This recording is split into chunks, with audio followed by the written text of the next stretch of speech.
va a ser impartida por el doctor Juan Carlos Gallardo Pérez. Él es doctor en Ciencias Biomédicas e investigador en Ciencias Médicas nivel C en el Instituto Nacional de Cardiología Ignacio Chávez. Pertenece al Sistema Nacional de Investigadores nivel 1. Es tutor de del posgrado de Ciencias Biológicas en UNAM. También es profesor de asignatura B en nuestra facultad. Sus áreas de especialidad se centran en células troncales de cáncer, metástasis y terapias dirigidas.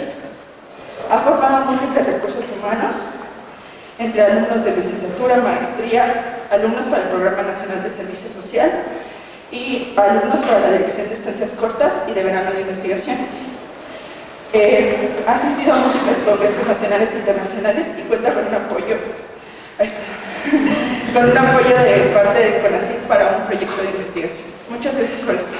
Sí, muchas gracias. Bueno, vamos a dar inicio a la última plática de las charlas de Fisiología del Corazón. Ya están a punto de terminar. Muchas gracias por haber asistido. Bueno, a mí me toca hablarles en esta ocasión de la cardiotoxicidad debido al tratamiento del cáncer. A pesar de que yo estoy en el Instituto Nacional de Cardiología, no soy tan experto en temas del corazón, pero sí un poquito más en temas de cáncer. Bueno, el cáncer, como ustedes saben, es un conjunto de enfermedades de origen genético, pero que también tienen un fuerte componente metabólico, el cual ocasiona proliferación descontrolada de células normales. Además, estas células pueden adquirir mutaciones o bien ya pueden tener mutaciones. Esto le permite a las células progresar hacia la malignidad incrementada. La malignidad incrementada tiene que ver con metástasis y colonización. La colonización quiere decir que una vez que las células tumorales de su sitio inicial se desprenden, van hacia otro sitio distante al cual se formaron. Por ejemplo, si son de mama pueden irse a cerebro, si son de pulmón a lo mejor también se van a cerebro, etc. Y estos son los fenómenos de colonización de las células tumorales. Estas células además son resistentes a fármacos antineoplásicos, son muy proliferativas. Entonces cuando llegan a un sitio distante y hacen colonización, un sitio distante de donde se originaron, crecen muy rápidamente, ocasionan compresión de los órganos a los cuales llegan y el paciente fallece. Bueno, el cáncer es la segunda causa de muerte a nivel mundial. La primera, como ustedes saben, son las enfermedades cardiovasculares. Una de cada 6 defunciones es ocasionada por esta enfermedad, según datos del 2018, y los principales tipos de cáncer que tienen la mayor cantidad de mortalidad es el de pulmón, mama, colorectal, próstata, estómago, etc. Bueno, ¿cuáles son las causas del cáncer?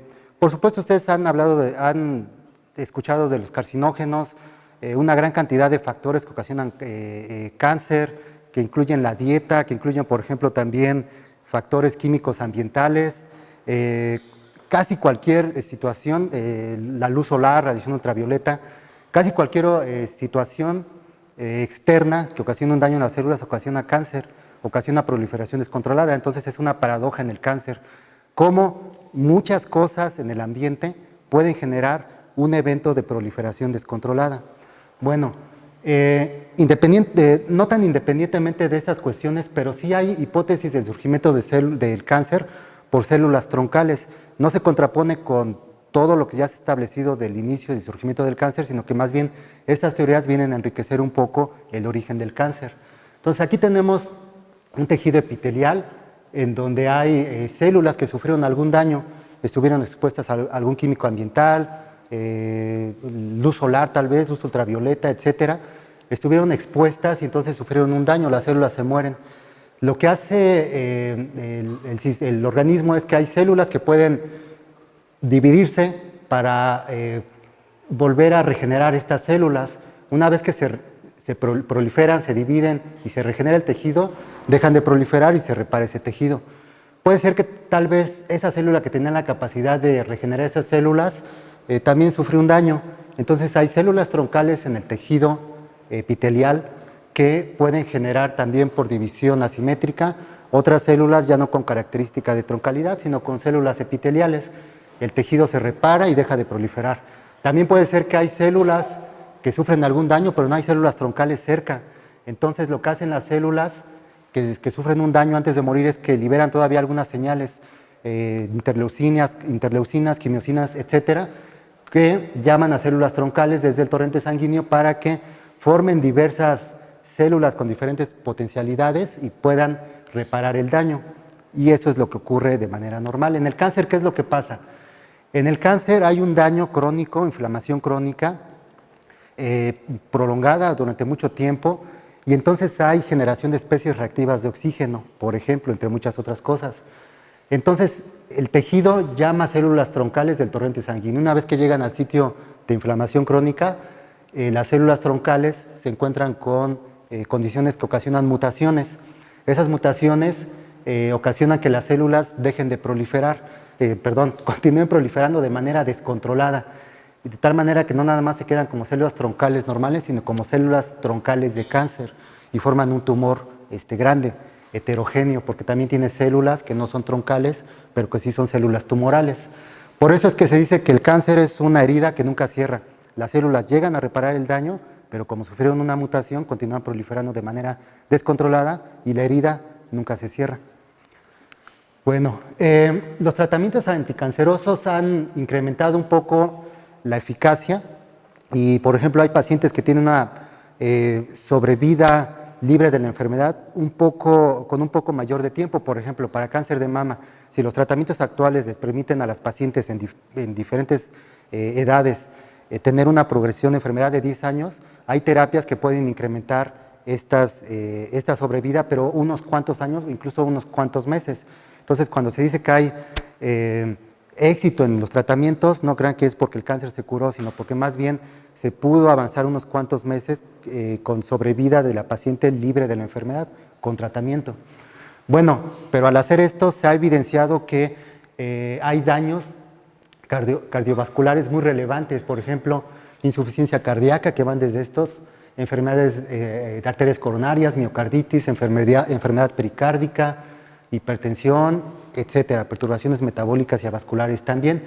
Lo más importante de todo esto es que se sabe que los esquemas de tratamiento causan estos daños, pero no se sabe por qué causan estos daños.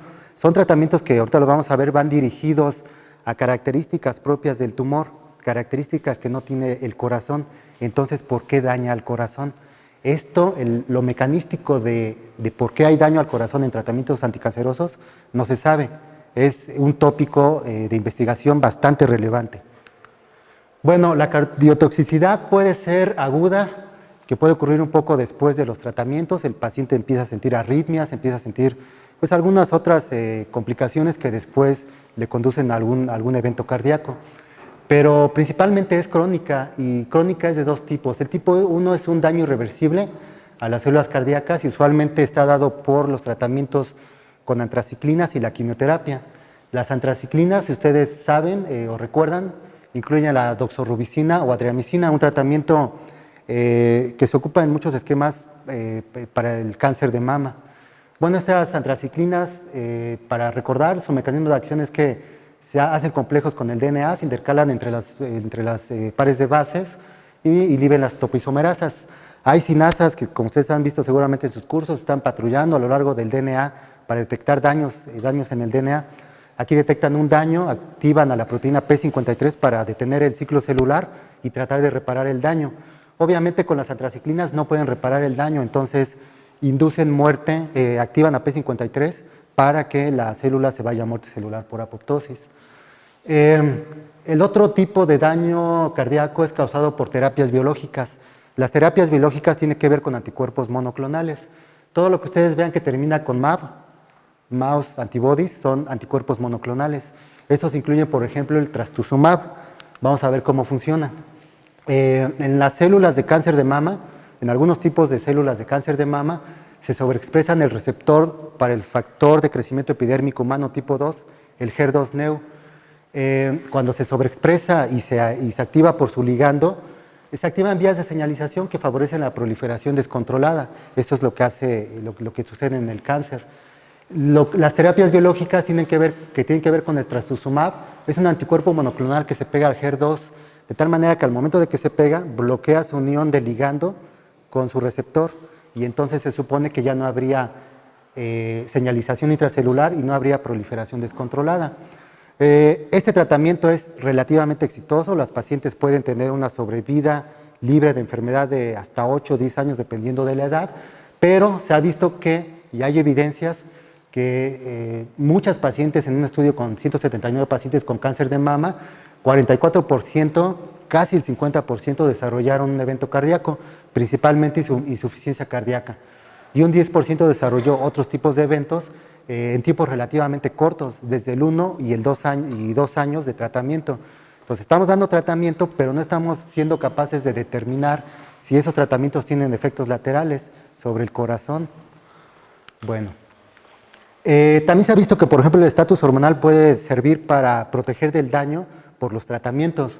Entonces, por ejemplo, con doxorubicina existe un daño cardíaco inducido por este tratamiento, pero en pacientes con cáncer de mama el daño es inversamente proporcional al nivel de hormonas.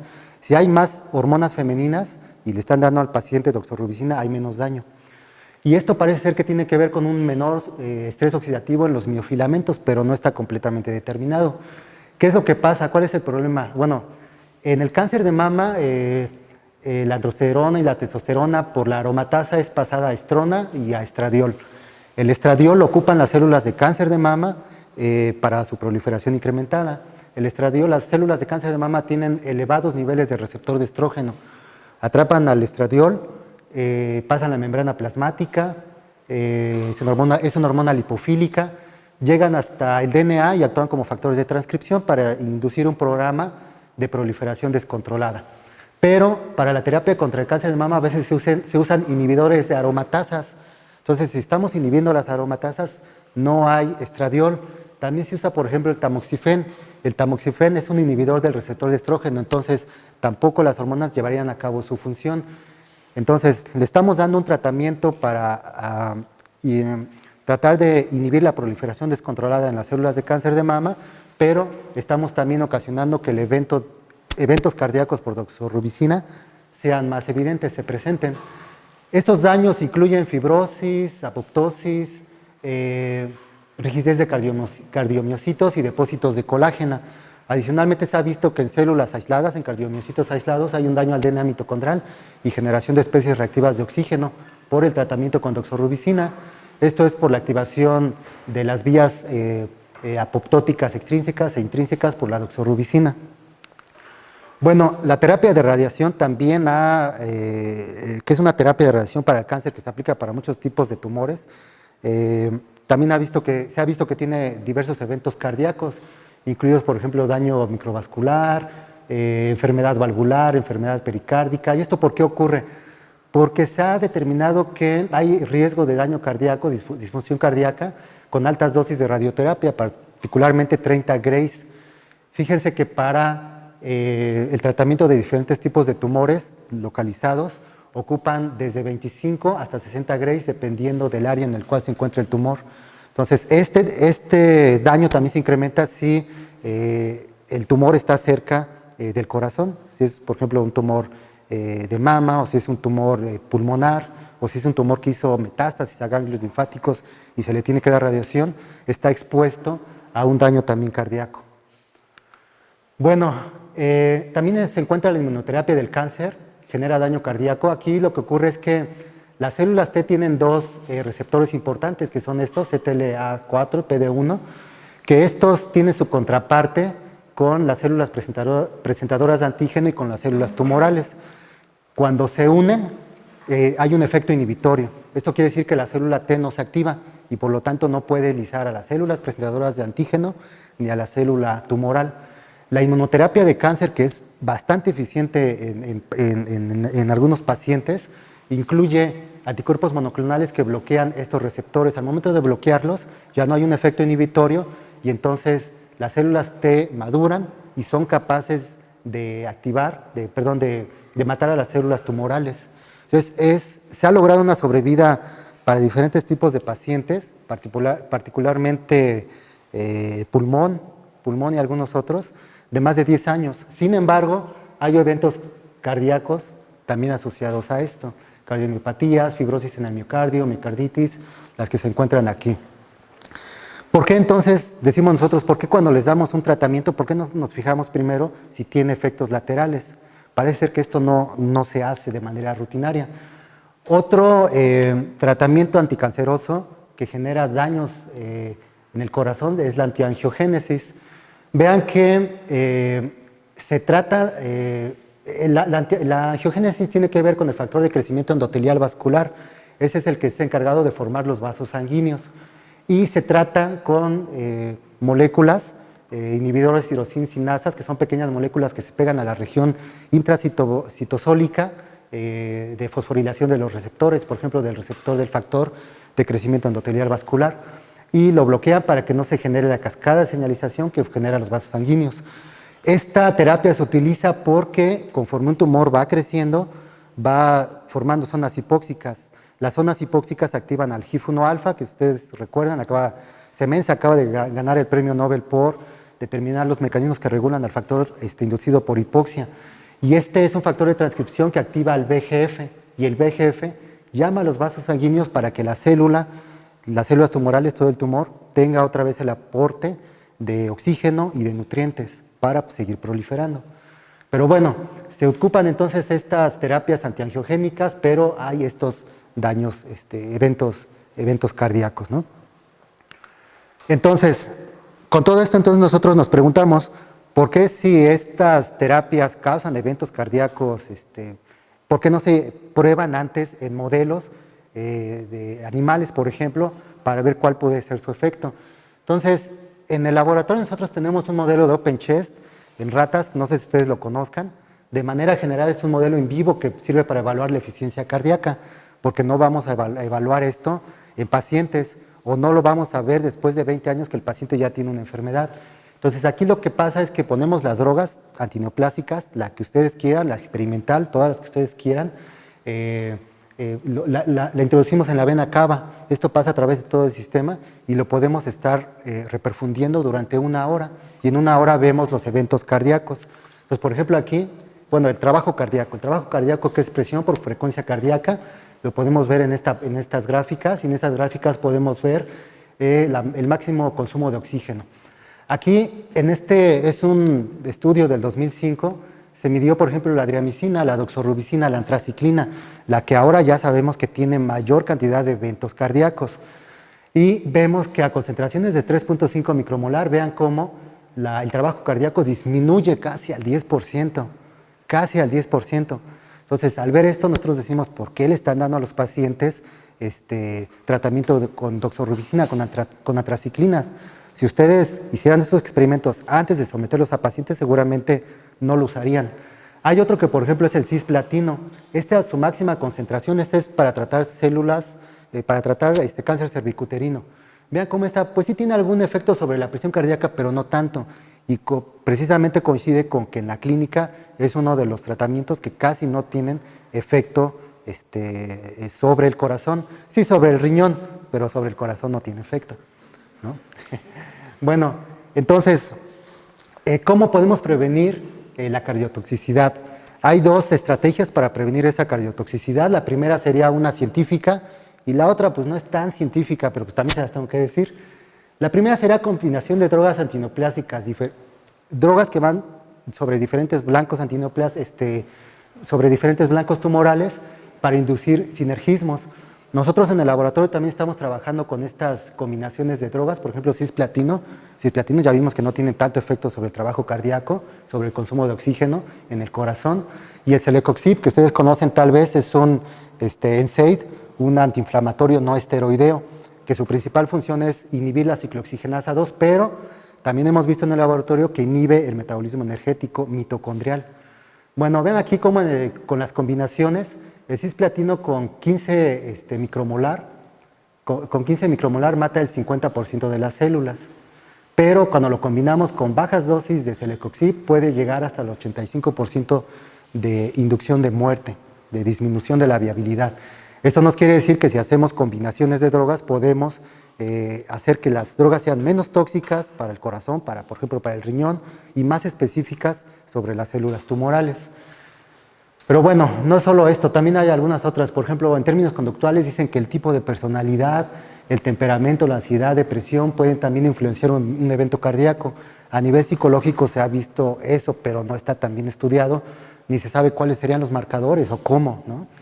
Y también que el estrés puede originar complicaciones como disfunción de plaquetas y disfunción de algunos ejes, por ejemplo el hipotálamo, hipófisis, e inducir inflamaciones crónicas. Esto se sabe. Cuando hay alguna depresión, el sistema inmune es más susceptible a diferentes tipos de enfermedades, ¿no? Pero particularmente nosotros como científicos debería de ser esta parte, la de tratar de encontrar precisamente combinaciones que puedan matar a las células cancerosas. Bueno, eso es lo que hacemos nosotros. Entonces, ¿cómo hacerle para matar a las células cancerosas y no afectar a las células normales? Por ejemplo, el corazón. Es casi imposible que haya un factor nada más en células tumorales y que no esté en las células cancerosas. Todo lo que tienen las células tumorales, todo lo tienen las células normales. Y si no me creen, aquí hay un estudio que hicimos en el 2017-18 me parece, con mixomas cardíacos. Estos mixomas cardíacos parece ser que son tumores en el corazón que pueden progresar a la malignidad, pero no está bien definido todavía. Y analizamos también tejido alrededor del mixoma y tejido cardíaco no canceroso, que no tenía efectos, que no era un mixoma. Y vean, por ejemplo, analizamos diferentes factores, incluidos algunos oncogenes. Entonces, el mixoma tiene oncogenes, se dice que puede ser un tumor, pero lo más importante es que vean el tejido que lo rodea, también tiene algunos oncogenes como P53, supresores de tumores, tal vez mutados, otros componentes importantes también para el metabolismo energético en células cancerosas, está presente, incluso también está presente en tejido cardíaco no canceroso. Entonces, no hay específicamente factores que estén en células tumorales y que no estén en células no tumorales. Por eso es que nosotros estamos estudiando un poco más lo que son las células troncales de cáncer, los cuales, cuando el tumor está creciendo, forman, como les comentaba, regiones hipóxicas. Allí hay secreción de interleucinas, quimiosinas, diversos factores de crecimiento, etcétera, que ocasionan que las células tumorales dejen el tejido epitelial, adquieran un fenotipo fibroblastoide. Es como si las paredes, los ladrillos se desprenden, adquieren un fenotipo fibroblastoide y empiezan a emigrar. Eso es lo que pasa en el cáncer. Empiezan a migrar a través del torrente sanguíneo y hacen la colonización, y esto es debido por los factores de crecimiento y las interleucinas que se secretan. Bueno, nosotros hemos visto en el laboratorio que, por ejemplo, las células de cáncer y las células troncales de cáncer, por un protocolo que nosotros hemos estado implementando y enriqueciendo células de cáncer, secretan mayor cantidad de factores de crecimiento y de interleucinas, incluidas la hexosa fosfato isomerasa, que es un factor de motilidad autócrino, más que, por ejemplo, los cardiomiocitos. Bueno, nosotros estamos estudiando el efecto que tienen algunos compuestos de la eritrosa. La eritrosa, que es un compuesto que viene del ruibarbo, y el sulforofano, que es un compuesto que viene del brócoli. Y lo estamos utilizando porque inhiben estas citocinas. Y estas citocinas hemos visto en la que sigue que son importantes para inhibir la invasión de células con fenotipo troncal in vitro. Entonces, vean, aquí son células MDA-MB231, que son células etapa 4, muy metastásicas. Cuando las ponemos en cámaras de invasión, rompen lámina basal, invaden, y ese es nuestro 100%. MCF7 son células de cáncer de mama, pero no metastásicas, casi no hacen invasión. Las células troncales sí lo hacen. Cuando ponemos nuestras combinaciones de eritrosa y sulforofano que bloquean las señales, disminuimos los procesos de invasión, pero además cuando los combinamos, casi bloqueamos por completo estos procesos invasivos. También, cuando los sometemos al tratamiento con doxorubicina y paclitaxel en combinación, antes de someterlos en combinación, las células con fenotipo troncal son muy resistentes a los tratamientos, no como su contraparte, pero cuando las sometemos a las combinaciones de eritrosa y sulforofano, disminuyen abruptamente el 20% casi de la viabilidad, tanto con doxorubicina como con paclitaxel, y de manera importante en cardiomiocitos casi no tiene efecto a estas concentraciones que las hemos ocupado nosotros aquí, a concentraciones micromolares para las antraciclinas y nanomolares para los compuestos. Si lo seguimos a lo largo del día, también observamos que la viabilidad va disminuyendo abruptamente con eritrosa y con sulforofano, con los tratamientos de antraciclina, Y por ejemplo, para los cardiomiocitos a lo largo del tiempo no tienen un efecto, al menos sobre su viabilidad. ¿Qué nos falta entonces ahora? Evaluar el efecto que puedan tener las combinaciones de estos compuestos en el modelo del OpenChest. Bueno, casi por último, a pesar de que nosotros podamos hacer estrategias terapéuticas cada vez más eficientes o dirigidas al tumor y evitando efectos laterales, también se ha visto recientemente que pudiera estar determinado genéticamente si una persona va a sufrir daño o no a nivel cardíaco. Eso, si es así, es ya cómo lo vamos a poder entonces nosotros prevenir. Ya nada más haríamos un mapa de susceptibilidad, pero eso ya no se podría prevenir. Como conclusión entonces, ya sabemos, los tratamientos anticancerosos, casi todos van a generar eventos cardíacos adversos. Entonces nosotros tenemos que ser conscientes, los que vamos a estudiar cáncer, los que vamos a proponer terapias, y ustedes también, o los que vayan a estudiar algo del corazón, pues que esas terapias propuestas deben ser evaluadas en modelos específicos para eso. No liberar nada más compuestos, estrategias terapéuticas, así nada más, sino también ver los efectos laterales que tiene. Esto parece ser demasiado obvio, pero créanme que cuando muchas veces los investigadores someten sus propuestas, faltan los controles en células normales. ¿Y qué hace tu estrategia terapéutica muy eficiente en células no tumorales, en fibroblastos? ¿Y qué le hace a los cardiomiocitos? ¿Y qué le hace a células nerviosas? No lo evalúan. Parece ser algo muy lógico, muy obvio, pero no se hace, se tiene que hacer. Entonces esto es también lo que tenemos que llevarnos un poco nosotros. Las estrategias finales pues sería determinar mediante, bueno, eso es lo que se propone, determinar mediante biomarcadores como la troponina, que ustedes tal vez ya la saben, se utiliza cuando un paciente llega va a sufrir un ataque cardíaco, la utilizan para ver, bueno, si está muy alta este nivel de troponina es porque va a sufrir un ataque al corazón, ¿no? También se recomienda que vaya encaminada con ecografías y para determinar si un paciente puede sufrir ese evento cardíaco, es decir, un screening de pacientes oncológicos. Pero aquí surge entonces también algunas cuestiones éticas. Si el paciente está susceptible genéticamente a sufrir un evento cardíaco o están siendo incrementados sus niveles de troponina, ¿qué hacemos en el tratamiento de cáncer? ¿Ya no le damos tratamiento? Eso también es éticamente cómo lo manejamos. Ya el paciente es susceptible, pero entonces ¿qué hacemos? Le damos el fármaco quimioterapéutico sabiendo que le va a dar este evento cardíaco, o no se lo damos porque le va a dar y entonces dejamos que el tumor siga creciendo. Son dilemas éticos que también tienen que llevarse ustedes a casa porque en algún momento se van a exponer ese tipo de problemas. Yo sugiero pues terapias de combinación para disminuir las dosis, menores dosis en diferentes blancos de cáncer para que sea más eficiente y más específica.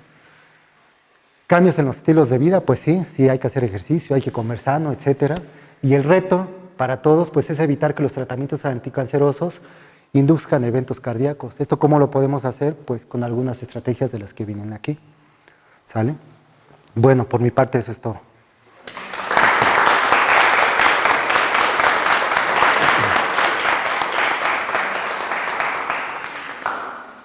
Si tienen alguna pregunta o comentario.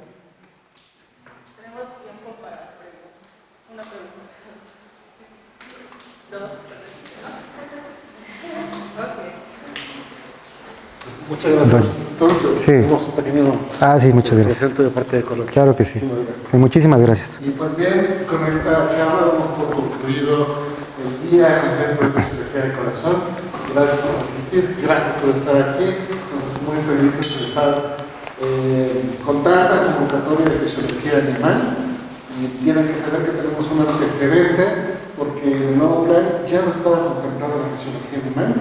Y ya lo hemos estado diciendo, bueno, hemos estado avanzando, logramos que nos volvieran a considerar y ahora con esta respuesta esperamos tener mantenimiento, ¿no?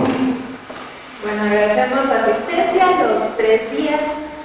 Muchas gracias a los chicos de la asociación aquí presentes, que gracias a ellos este día fue bastante productivo, de mucho aprendizaje.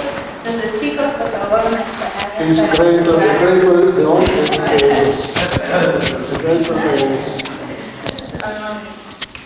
Pues no sé, yo solo quiero agradecer agradecerte que estén aquí, o sea, no pedimos que fuera una respuesta y es padre lo que más tiene la facultad que esté interesada, no solo en estos temas, sino en general en las cosas interesantes, más allá de solo el ser. Pues no salió gracias a nosotros, salió gracias a ustedes, a su participación y que todos superaron súper bien, hicieron de su parte y pues nada, están aquí y eso es cuenta muchísimo porque si ustedes en caso hubieran no hubiéramos hecho todo esto, ¿no? Entonces, qué bueno que les gustó, que les gustaron y están aquí. Y gracias también a los que nos ayudaron de la área de recursos.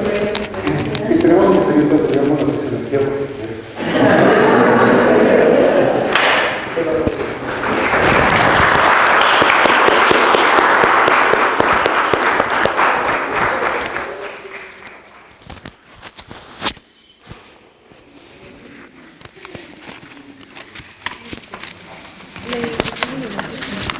Pues ya hasta el otro semestre porque tuvimos un problema ahí con Morrone en la clase. Muchas gracias.